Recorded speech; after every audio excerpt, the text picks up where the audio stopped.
কয়েকটা হাদিস আছে এই শবে বরাত সম্পর্কে। তার আগে জানি শবে বরাত শব্দটার অর্থ কি। শবে বরাত শব্দটা মূলত হলো ফার্সি শব্দ, যেটা আরবি হলো হাদিসের মধ্যে আছে নিসফু মিন শাবান, অর্থাৎ শাবানের অর্ধ রজনী, 14 শাবানের দিবাগত রাত্রিকে বোঝানো হয়েছে নিসফু মিন শাবান, যেটাকে ফার্সিতে শবে বরাত বলা হয় এবং আরবিতে বলা হয় লাইলাতুল বারাআত। লাইলাতুল বারাআত আরবিতে বলা হয়, আর ফার্সিতে বলা হয় শবে বরাত। কারণ শবে বরাত অর্থ কি? সব মানে হলো রাত্র, সব মানে রাত, আর বরাত অর্থ হলো মুক্তি, ক্ষমা, নাজাত। তাহলে শবে বরাত অর্থ কি দাঁড়াইতেছে? মুক্তির রাত বা ক্ষমার রাত। শবে বরাত মানে ভাগ্য রজনী না, বরাত মানে ভাগ্য না। এই বরাত শব্দের অর্থ হলো মুক্তি, ক্ষমা, আল্লাহ নাজাত দেবেন। সুতরাং যেহেতু অন্য হাদিসের মধ্যে আসছে এই রাতে আল্লাহ তাআলা অসংখ্য মানুষকে মুক্তি দেন, ক্ষমা করেন, সুতরাং সেই ক্ষেত্রে এটাকে ফার্সিতে ব্যবহার হচ্ছে শবে বরাত বা মুক্তির রাত। হ্যাঁ, আর যেটাকে ভাগ্য রজনী বলা হয় সেটা হলো শবে কদর। শবে কদর হলো ভাগ্য রজনী। শবে কদরের মধ্যে আল্লাহ তাআলা মানুষের ভাগ্যে কি কি আছে এটাকে নাজিল করেন এবং এই আপনার শবে বরাত যেটাকে বলা হয় নিসফু মিন শাবান, এই রাতে এটাকে বর্ণন করে দেওয়া হয়। শবে বরাতের ফয়সালা, শবে কদরে এটাকে ফয়সালা করে রাখা হয়, অমুকে এটা পাবে, অমুকে এটা পাবে, এটা নির্ধারণ করে রাখা হয় শবে বরাতে। এটা তো আগেই নির্ধারণ করা আছে, কিন্তু এটা শবে কদরে নাজিল করা হয় এবং এই যে আজকের রাত যেটা আসবে নিসফু মিন শাবান, অর্ধ শাবান, এই রাতে এটাকে সবার মধ্যে বর্ণন করে দেওয়া হবে। তো হাদিসের মধ্যে যেটা আসছে, হযরত মুয়াজ ইবনে জাবাল রাদিয়াল্লাহু তাআলা বর্ণনা করেন, রাসূল সাল্লাল্লাহু আলাইহি ওয়াসাল্লাম ইরশাদ করে যে নিসফু মিন শাবান বা শাবানের অর্ধ রজনীতে আল্লাহ তাআলা সৃষ্টি মাখলুকের দিকে মনোনিবেশন করেন, মনোযোগ দেন এবং যারা ক্ষমা প্রার্থনা করে তাদেরকে আল্লাহ ক্ষমা করে দেন, যারা অনুগ্রহ চায় তাদেরকে অনুগ্রহ দান করেন। কিন্তু মুশরিক এবং যারা বিদ্বেষ পোষণকারী, যারা আল্লাহর সঙ্গে অংশী স্থাপন করে, যারা শিরিক করে এবং যারা মানুষের সম্পর্কে বিদ্বেষ পোষণ করে, অন্তরের মধ্যে মানুষের সম্পর্কে খারাপ ধারণা করে, মানুষের প্রতি হিংসা করে, মানুষের ভালো দেখতে পারে না, নিজের ভাইয়ের ভালো দেখতে পারে না, নিজের বোনের ভালো দেখতে পারে না, বা প্রতিবেশীর ভালো দেখতে পারে না, অন্যের প্রতি বিদ্বেষ রাখে, এই দুই ব্যক্তিকে ছাড়া আল্লাহ তাআলা সবাইকে মাফ করে দেন। সুতরাং এই রাত হলো ক্ষমার রাত। একবার রাতের বেলা রাসূল সাল্লাল্লাহু আলাইহি ওয়াসাল্লাম দীর্ঘ সিজদার মধ্যে ছিলেন, অনেক লম্বা সিজদা, উঠতেছেই না। তো আয়েশা রাদিয়াল্লাহু তাআলা চিন্তা করলেন যে রাসূল সাল্লাল্লাহু আলাইহি ওয়াসাল্লাম জীবিত আছে কিনা। এইজন্য রাসূল সাল্লাল্লাহু আলাইহি ওয়াসাল্লামের বিদ্যা আঙ্গুলের মধ্যে চিমটি কাটলেন। তো রাসূল সাল্লাল্লাহু আলাইহি ওয়াসাল্লাম পা নাড়াইলেন এবং নামাজ শেষ করলেন। করে জিজ্ঞেস করতেছে, আয়েশা তুমি আমার সম্পর্কে কি ধারণা করছো? তো বলছে, ইয়া রাসূলুল্লাহ, আমি এই আশঙ্কা করছি যে আপনি হয়তো সিজদায় গিয়ে মৃত্যুবরণ করেছেন, জীবিত নাই। তো তখন বলেন যে আজকের রাত হলো নিসফু মিন শাবান বা শাবানের অর্ধ রজনী।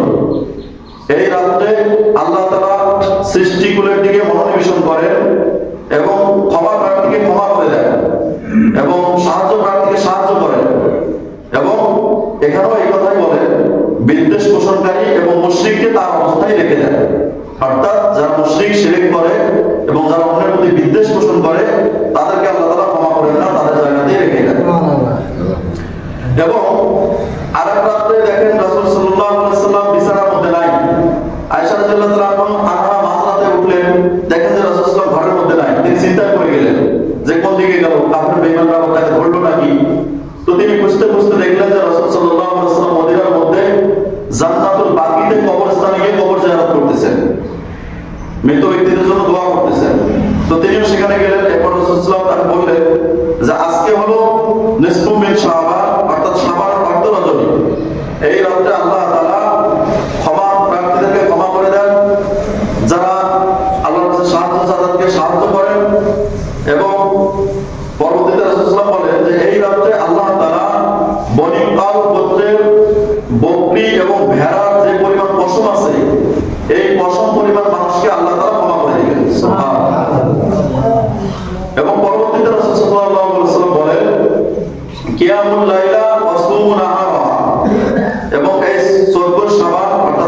শাবান বা শবে বরাতের রাতে তোমরা ইবাদত করো, ইবাদত বন্দেগীতে কাটাও এবং পরের দিন রোজা রাখো।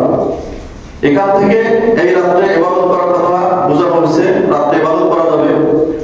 কয়েকটা সহিহ হাদিস আছে, যেমন মুআয ইবনে জাবাল রাদিয়াল্লাহু তাআলার হাদিসটা, এবং আরো কয়েকটা হাদিস আছে যেখানে রাসূল সাল্লাল্লাহু আলাইহি ওয়াসাল্লাম বলেছেন যে এই নিসফু মিন শাবানের মধ্যে আল্লাহ তাআলা সূর্যাস্তের পরে, সূর্য যখন অস্ত যায় অর্থাৎ মাগরিব শুরু হয়ে যায়, তখনই আল্লাহ তাআলা প্রথম আসমানে আসেন।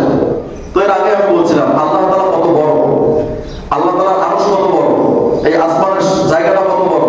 সুতরাং আল্লাহ তাআলা আসমানে আসেন কথাটার অর্থ এটা না, বরং আল্লাহ তাআলার রহমত প্রথম আসমানে আসেন, অর্থাৎ আমাদের কাছে চলে আসেন এবং ঘোষণা করতে থাকেন, কে আছো ক্ষমা প্রার্থী, আমার কাছে ক্ষমা চাও, আমি তাকে ক্ষমা করে দেব।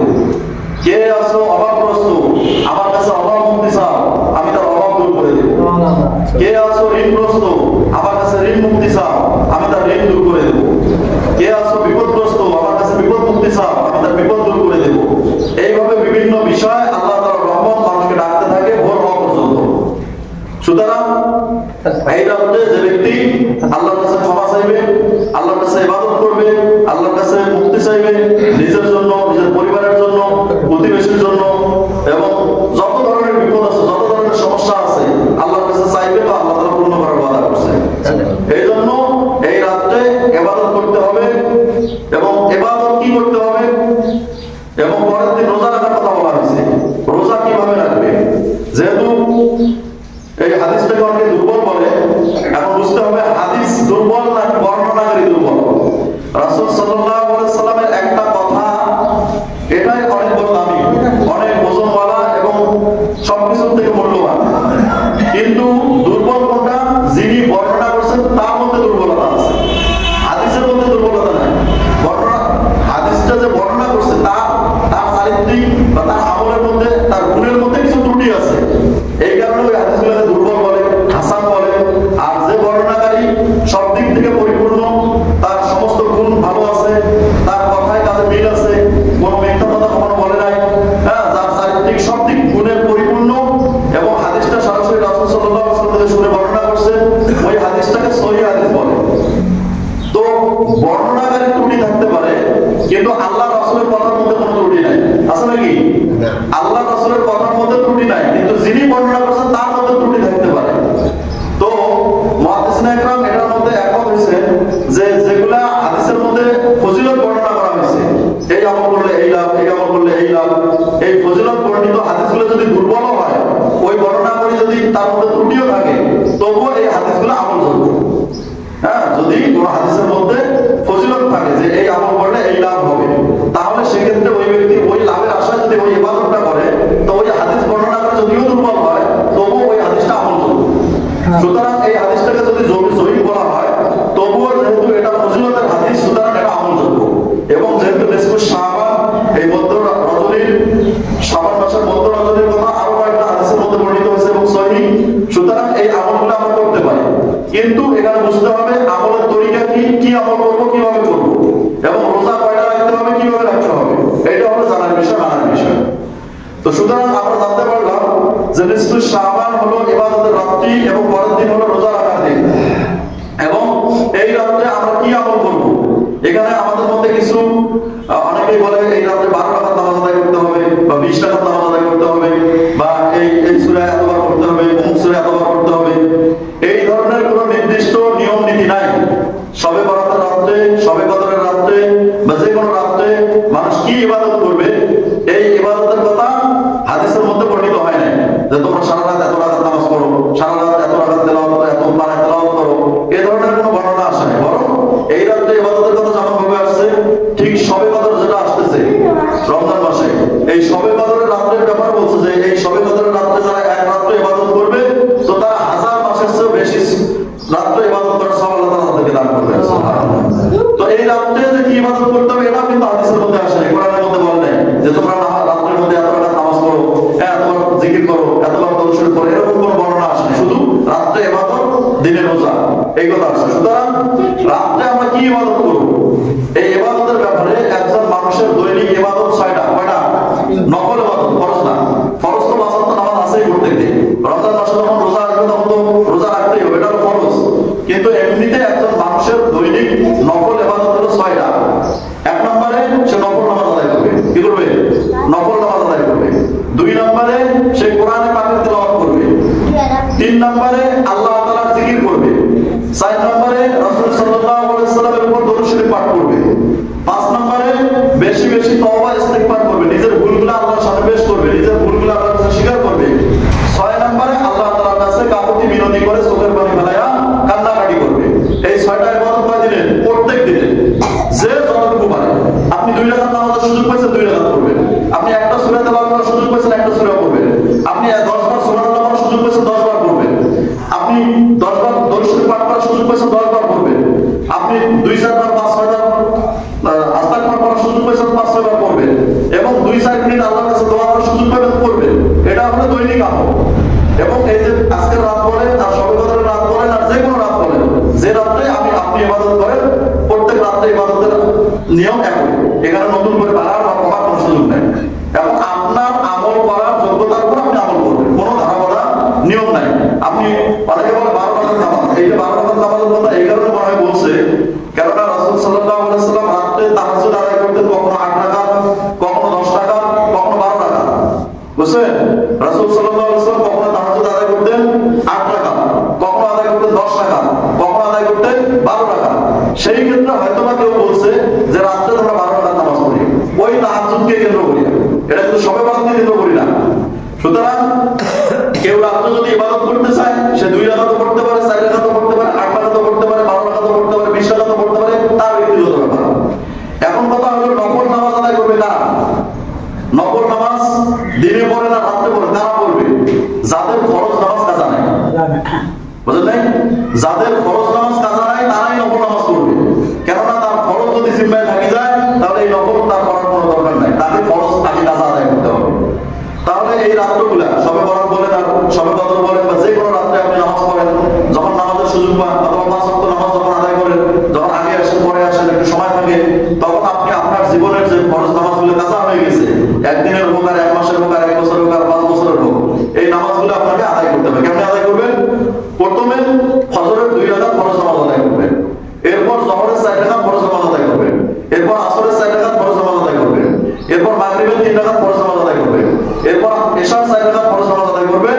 এশার নামাজ হয়ে গেল, এখন আপনি ভিতরের 3 রাকাত আদায় করবেন। তাহলে কয় দিনের নামাজ হলো? একদিনের নামাজ। কাজা আদায় করতে হবে শুধু ফরজগুলা, সুন্নতের দরকার নাই, নফলের দরকার নাই, শুধু ফরজ নামাজগুলা একদিনের হলো। আবার আপনি নামাজ পড়তেছেন, আবার 2 রাকাত ফজরের, আবার 4 রাকাত জোহরের, আবার 4 রাকাত আসরের, আবার 3 রাকাত মাগরিবের, আবার 4 রাকাত এশার, আবার 3 রাকাত বিতির, বাস 2 দিনের নামাজ হলো। এইভাবে আপনি একদিন পান, 2 দিন পান, 3 দিন পান, যতটুকু আপনি নামাজ পড়তে পারেন পড়বেন। আর প্রত্যেকদিন দৈনিক আপনি যে 5 ওয়াক্ত নামাজ আদায় করতেছেন, এই নামাজের সাথে যখন জোহরের নামাজ পড়তে আসছেন আগে সময় পেয়েছেন তো আগে 4 রাকাত কাজা নামাজ পড়ে নিলেন, অথবা 4 রাকাত ফজরের জোহরের 4 রাকাত ফরজ নামাজ ইমামের সাথে পড়লেন, পরবর্তীতে আপনি 4 রাকাত কাজা আদায় করে নিলেন। আবার আসরের নামাজে আসছেন, আসরের সময় 4 রাকাত পড়বেন, কাজা নামাজ পড়ে নিলেন, ইমামের সাথে পড়লেন, পরে পড়লেন অথবা আগে পড়লেন, এবং পড়তে পড়তেছেন নামাজ আদায় করতেছেন, এর সাথে সাথে আপনি পূর্বের আপনার যে কাজা নামাজ আছে ওই ওয়াক্তের নামাজ ওই নামাজের সাথে পড়ে নিলেন। এতে কি হবে? আপনার জীবনে কাজা করে আসা 5 বছরের নামাজ, 2 বছরের নামাজ, 10 বছরের নামাজ বাকি আছে, এই নামাজগুলো আদায় করা শুরু যদি করে দেন, এইভাবে আদায় করতে করতে যদি মৃত্যুবরণ করেন, তবুও আশা রাখা যায় যে আল্লাহ না বুঝে নামাজ নষ্ট করছিলাম, না বুঝে আপনার হুকুম পালন করি নাই, কিন্তু আল্লাহ বুঝার পর, তওবা করার পর, নামাজ শুরু করার পর আমি আমার কাজা নামাজগুলো আদায় করা শুরু করছি। তো আদায় আমার শেষ হওয়ার আগে আমার মৃত্যু হয়ে গেছে, আল্লাহ আমার করার কিছুই নাই। আল্লাহ যদি চায় তো এই যে আপনি শুরু করছেন, চেষ্টা করছেন, সেটা একদিনে হোক আর 1 সপ্তাহে হোক, আপনি যে শুরু করছেন নিয়ত করে, আল্লাহ চাইলে এটার বিনিময়ে আপনাকে মাফ করে দিতে পারে, এটার বিনিময়ে আপনার সমস্ত জীবনের কাজা নামাজ মাফ করতে পারে। কারণ এই ইবাদতগুলোর সম্পর্ক আল্লাহর সঙ্গে। আপনি সারা জীবন নামাজ পড়েন নাই, সারা জীবন রোজা করেন নাই, সারা জীবন আপনার আল্লাহর হুকুম পালন করেন নাই, আপনার কোনো একটা আমল আল্লাহ পছন্দ হয়েছে, আপনার কোনো একটা তওবা আল্লাহর নিকট পছন্দ হয়েছে, আপনার কোনো একটা কথা আল্লাহর নিকট পছন্দ হয়েছে, যার বিনিময়ে আল্লাহ চাইলে আপনার সমস্ত গুনাহগুলোকে মাফ করতে পারে। পারে কি পারে না? কারণ হাদিসে কুদসিতে আছে যে আমি যদি তোমাদের মধ্যে সবথেকে বেশি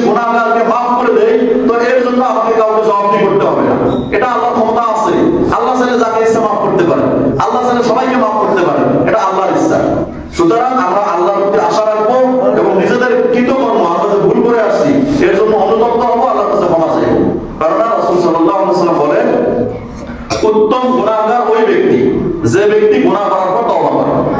কিন্তু আমাদের অভ্যাস এমন হয়ে গেছে, আমরা গুনাহ করার পর সেটাকে তওবা করার জন্য আমরা এটাকে অনুতপ্ত হই না, এটাকে মনে করি না। আমরা মনে করি আচ্ছা যাক সময় যাক, এক সময় একবার তওবা করিয়া দাড়িটা রাখিয়া একবার পাঞ্জাবি টুপি পরিয়া একবারে নামাজ কালাম শুরু করে দিব, আর কোনো মিথ্যা বলবো না, আর কোনো হারাম করবো না, আর কোনো অন্যায় করবো না, একবার আল্লাহর দিকে চলে যাবো, আর কোনো অন্যায় করবো না।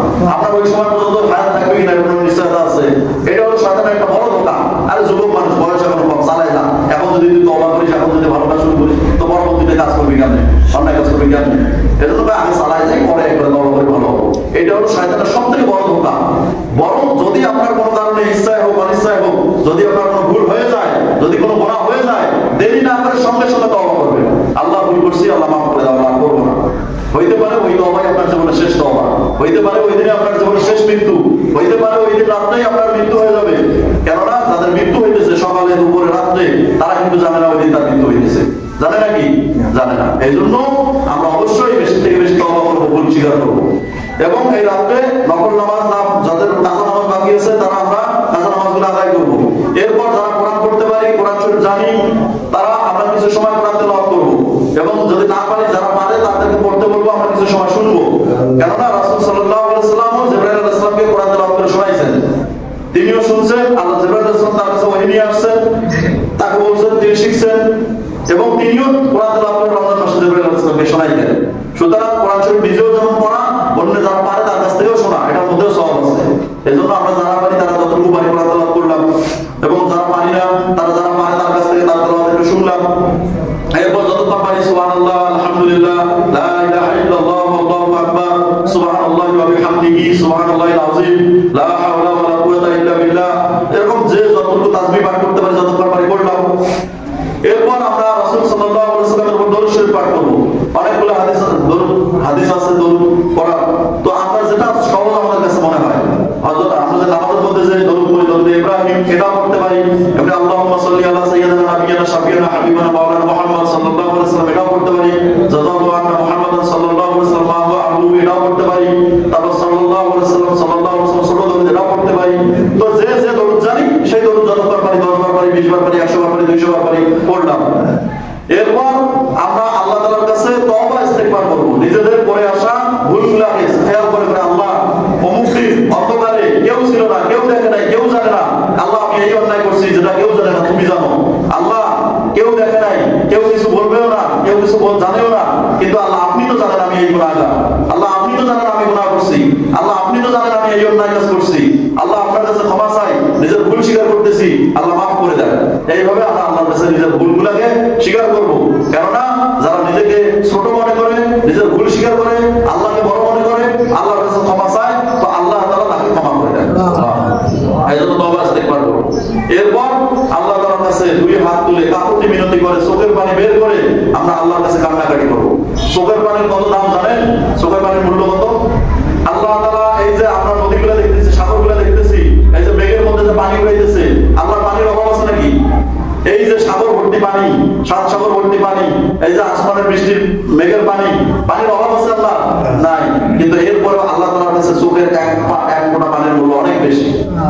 আল্লাহ তাআলার কাছে চোখের এক ফোঁটা পানির মূল্য এত বেশি যে যখন কোনো বান্দা আল্লাহর ভয়ে মাছির মাথা পরিমাণ চোখের পানি বাইর করে, মাছির মাথা কতটুকু, এই ছোট এতটুকু পানিও যদি কেউ আল্লাহর ভয় বাইর করে, তো ফেরেশতাকে আল্লাহ সঙ্গে সঙ্গে বলে যে আমার বান্দার ওই পানিটাকে নষ্ট করো না, ওই পানিটাকে শিশিতে ভরে রাখো। কেন? কাল কিয়ামতের মাঠে যখন জাহান্নামের আগুন উত্তপ্ত হয়ে যাবে, জাহান্নামকে 70,000 শিকল দিয়ে বেঁধে রাখা হবে, এরপর জাহান্নামের আগুনকে আটকে রাখা যাবে না। বলবে আল্লাহ ছেড়ে দাও, নাফরমান বান্দাদেরকে আমার পেটে ছেড়ে দাও, আমি তাদেরকে জালে পড়ে শেষ করে দেই। আগুন ছুটতে থাকবে, আগুনের গর্জন ছুটতে থাকবে, আগুনকে 70,000 ফেরেশতা শিকল দিয়ে আটকে রাখতে পারবে না। তো তখন আল্লাহ তাআলা বলবে, ওই যে আমার বান্দা আমার ভয়ে এক ফোঁটা চোখের পানি বের করছিল, ওই পানিটাকে আজকে নিয়ে আসো।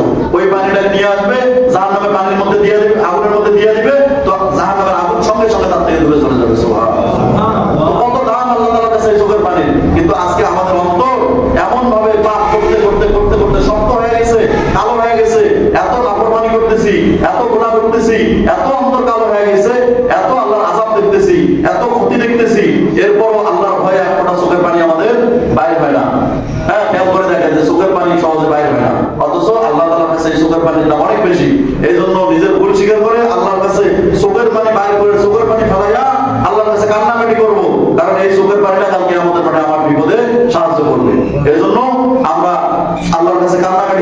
আমাদের ভুল স্বীকার করবো, আল্লাহর কাছে চাইবো। যেহেতু এই রাত্রে ফজর থেকে মাগরিব থেকে শুরু করে ফজর পর্যন্ত আল্লাহ তাআলা বান্দাকে ডাকতে থাকে, কে আছো বিপদগ্রস্ত, আমার কাছে সাহায্য চাও, আমি তার বিপদ দূর করবো। কে আছো ঋণগ্রস্ত, আমার কাছে সাহায্য চাও, আমি তার ঋণ দূর করবো। কে আছো অভাবী, আমার কাছে সাহায্য চাও, আমি তার অভাব দূর করবো। কে আছো অসুস্থ, আমার কাছে সেবা চাও, আমি তাকে সুস্থতা দান করবো। এভাবে বলতে থাকে। সুতরাং আমরা মাগরিবের পর থেকেই আমল করা শুরু করে দেবো। মাগরিবের নামাজের পরে আমরা মসজিদে বসা, আমরা ইতিকাফের নিয়তে প্রবেশ করবো। আমরা যতটুকু পারি কোরআন তেলাওয়াত জিকির, এইভাবে মাগরিব থেকে শুরু করে ফজর পর্যন্ত আমরা যে যতটুকু পারি ইবাদত করব। এবং এই ইবাদত করার নিয়ম কি? এই ইবাদত আমরা হাদিস থেকে জানতে পারি। রাসূল সাল্লাল্লাহু আলাইহি ওয়াসাল্লাম নিসফুশ শাবান শবে বরাতের রাতে একাকী উঠে নামাজ আদায় করছেন। একাকী উঠে জান্নাতুল বাকিতে গেছেন কবর জিয়ারত করার জন্য। উনি কাউকে বলেনও নাই, উনি কাউকে ডাকেনও নাই, এবং সাহাবায়ে কেরাম এসে একত্রিত হয়ে কোনো এরকম ইবাদত একত্রিতভাবে করেন নাই। হ্যাঁ, আপনারা ইবাদত করবেন ব্যক্তিগতভাবে, সেটা মসজিদে করেন, সেটা বাড়িতে করেন, আর সেটা যেখানেই করেন না কেন, ইবাদতটা হলো ব্যক্তিগত, সমষ্টিগত না, কিন্তু জামাতবদ্ধ না।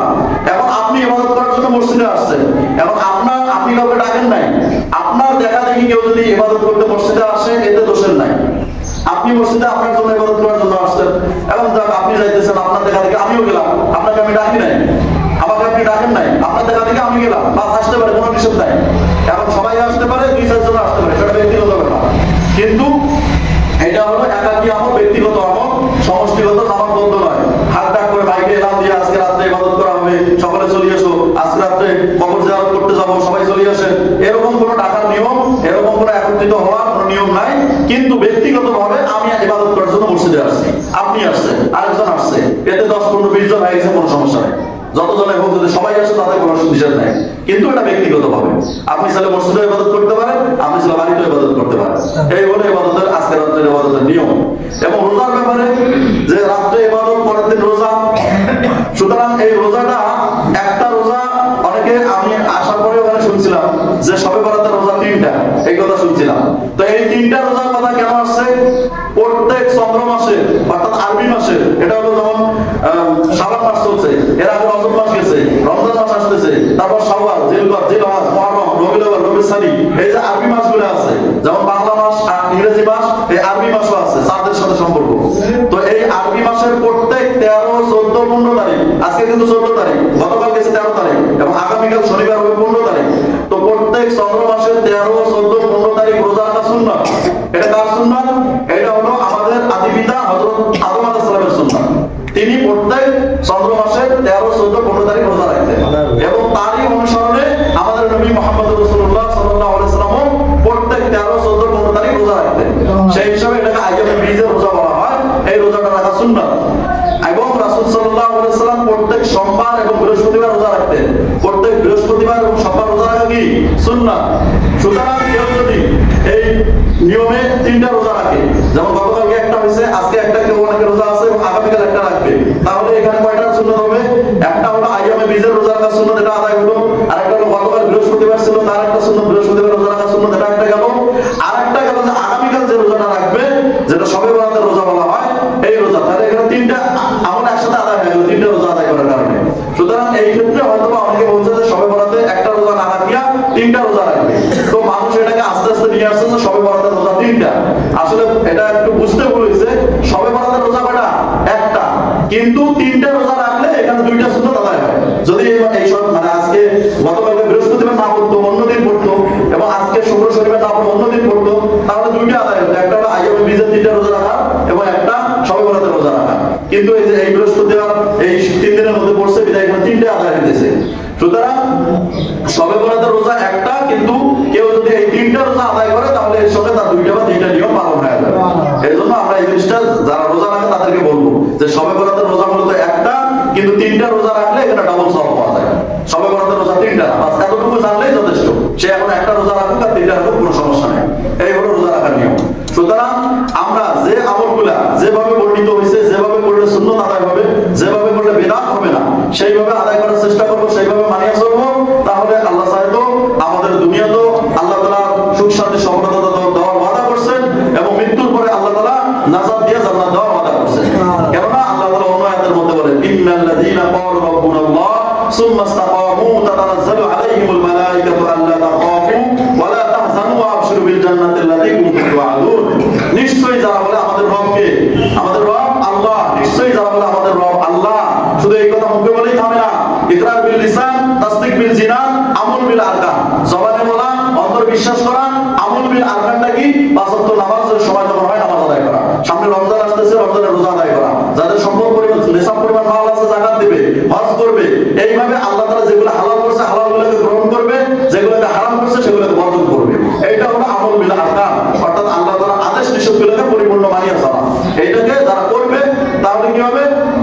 সুম্মাস্তাকামু, সর্ব অবস্থায় বিপদে আপদে সুখে দুঃখে খায়া না খায়া সব সময় আল্লাহ তাআলার এই কথার উপর বিশ্বাস স্থাপন করে থাকবে এবং এই আল্লাহকে রব মনে করে 6 জায়গার মধ্যে, এক হলো ব্যক্তিগত জীবনে, 2 হলো পারিবারিক জীবনে, 3 হলো সামাজিক জীবনে, 4 হলো রাষ্ট্রীয় জীবনে, 5 হলো আন্তর্জাতিক জীবনে, 6 হলো অর্থনৈতিক জীবনে। অর্থাৎ আমি যে লেনদেন করতেছি, অর্থ কামাই করতেছি, এই ব্যাপারে এই 6 জায়গার মধ্যে রবকে রব পালনেওয়ালা বলে জানতে হবে, মানতে হবে এবং ইস্তেকামাত থাকতে হবে সর্ব অবস্থায়। তাহলে কি হবে? তাতানাজ্জালু আলাইহিমুল মালাইকাতু আল্লা তাখাফু ওয়া লা তাহজানু ওয়া আবশিরু বিল জান্নাতি আল্লাতী কুনতুম তুআদুন। আল্লাহ বলে, যদি তোমরা তোমাদের এই জীবনটাকে এই 6টা বিষয়ে আমাকে রবুবিয়াত, আমার রবকে মানিয়া যদি চলতে পারো, তাহলে মৃত্যুর সময় আমি তোমাদের কাছে রহমতের ফেরেশতা পাঠিয়ে দেব এবং এই ফেরেশতারা কি করবে? তোমাকে আসিয়া সুসংবাদ দিবে। কি সুসংবাদ দিবে? ও আল্লাহর বান্দা, তুমি এতদিন পর্যন্ত আল্লাহ তোমাকে 20 বছরের হায়াত দিয়েছে, আল্লাহ তোমাকে 30 বছরের হায়াত দিয়েছে, 50 বছরের হায়াত দিয়েছে, 100 বছরের হায়াত দিয়েছে। এই হায়াতে তুমি আল্লাহকে আল্লাহ বলে প্রভু বলে স্বীকার করছো। তোমার জীবনের মধ্যে কোনো অবস্থায় হারামকে প্রশ্রয় দাও নাই, হালাল পথে চলছো, আল্লাহর হুকুম মানিয়ে চলছো। এখন তোমার দিন শেষ, এখন তোমার মৃত্যু তোমার কাছে আসছে, কিন্তু আল্লাহর বান্দা তুমি ভয় করো না। আল্লাহ তোমাকে সুসংবাদ দিয়ে পাঠাইছে, তোমার কোনো ভয় নাই, কোনো চিন্তা নাই। তুমি ওই জান্নাতের সুসংবাদ গ্রহণ করো যে জান্নাতের ওয়াদা আল্লাহ তোমার সঙ্গে করেছেন। সুবহানাল্লাহ। সেটা কখন দেবে? মৃত্যুর পরে না, মৃত্যুর আগেই আল্লাহ তাআলা ফেরেশতা দিয়ে এই সংবাদ জানাই দিবে যে বান্দা, তুমি আমার এই জীবনে আমার হুকুম পালন করছো, আমার রাসূলের সুন্নাত তরিকা মতো চলছো, তুমি দুনিয়াতে মৃত্যুর আগে জান্নাতের সুসংবাদ দাও। যখন সে ব্যক্তি মৃত্যুর আগে জান্নাতের সুসংবাদ পাবে, তখন তার জন্য মৃত্যুর আর কোনো কষ্ট থাকবে না, তখন তার মৃত্যুর কোনো ভয় থাকবে না, তখন সে উৎসুক হয়ে যাবে। হ্যাঁ, আমার জান কবজ করে নাও, আজরাইল আমার জান নিয়ে নাও, মালাকুল মউত আমার জীবন নিয়ে নাও, আমার কোনো ভয় নাই, চিন্তা নাই। কেননা মৃত্যুর পরেই তো আমি সুখ শান্তিময় জান্নাতে যাইতেছি। সুবহানাল্লাহ। এই আমরা এই ঘোষণা, এই আল্লাহর পক্ষ থেকে পুরস্কার, আল্লাহর পক্ষ থেকে ফেরেশতা আসে আমাদেরকে সুসংবাদ দেবে। আমরা এটা চাই কি চাই না? চাই না? এই জন্য কি করতে হবে? 1 নম্বরে আমরা ঈমানওয়ালা মুসলমানদের হুকুম আল্লাহ তাআলার 5 ওয়াক্ত নামাজ। এই যে সামনে রমজান আসতেছে, আমরা এখন থেকে নিয়ত করে নেই এবং বেশি থেকে বেশি এই দোয়া করি, আল্লাহুম্মা বারিক লানা ফি রজব ওয়া শাবান ওয়া বাল্লিগনা রমাদান। হে আল্লাহ, রজব মাসে এবং শাবান মাসে আমাদের হায়াতে মালে দৌলতে বরকত দিয়ে দিন এবং আমাদের হায়াতকে রমজান পর্যন্ত বর্ধিত করে দিন। কেননা এই রমজান মাসের এক একটা রোজার কি মূল্য? হযরত আলী রাদিয়াল্লাহু তাআলা বলেন যে রমজান মাসের কারো যদি একটা রোজা নষ্ট হয়ে যায় আর সে যদি সেই দিন থেকে শুরু করে কিয়ামত পর্যন্ত রোজা রাখে, তবুও ওই রমজান মাসের একটা সওয়াবের বরাবর হবে না। কত দামি, কত মূল্য একটা রোজা।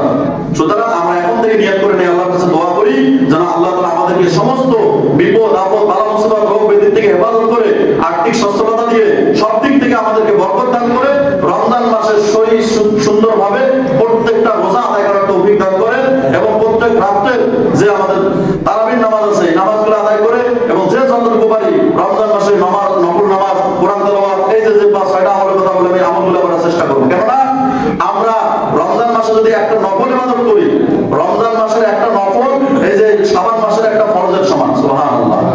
রমজান মাসে একটা ফরজ আদায় করব, এই অন্য মাসে 70টা ফরজ আদায় করার সমান। সুবহানাল্লাহ।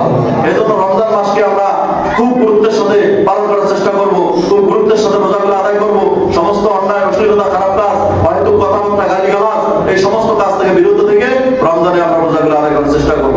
আল্লাহ তাআলা আমাদেরকে দুনিয়াতে যতদিন বাঁচিয়ে আছি ততদিন পর্যন্ত 5 ওয়াক্ত নামাজ যথাযথ সময় ওয়াক্তের হওয়ার সাথেই মসজিদে এসে জামাতের সহিত পুরুষদেরকে আদায় করা এবং মা বোনদেরকে ঘরে আল্লাহর ওয়াক্তে 5 ওয়াক্ত নামাজ পড়া আদায় করার তৌফিক দান করুন এবং সামনে যে আসন্ন রমজান, এই রমজান পর্যন্ত আমাদের হায়াতকে বর্ধিত করে আমাদেরকে রমজানের প্রত্যেকটা রোজা যথাযথভাবে পালন করা, রাতে তারাবি আদায় করা, কোরআন খতম করা এবং বেশি থেকে বেশি নেক আমল অর্থাৎ নফল ইবাদত করে জান্নাতের সামানা, মৃত্যুর পর কবরের সামানা কামাই করে কবরে যাওয়ার তৌফিক দান করুন।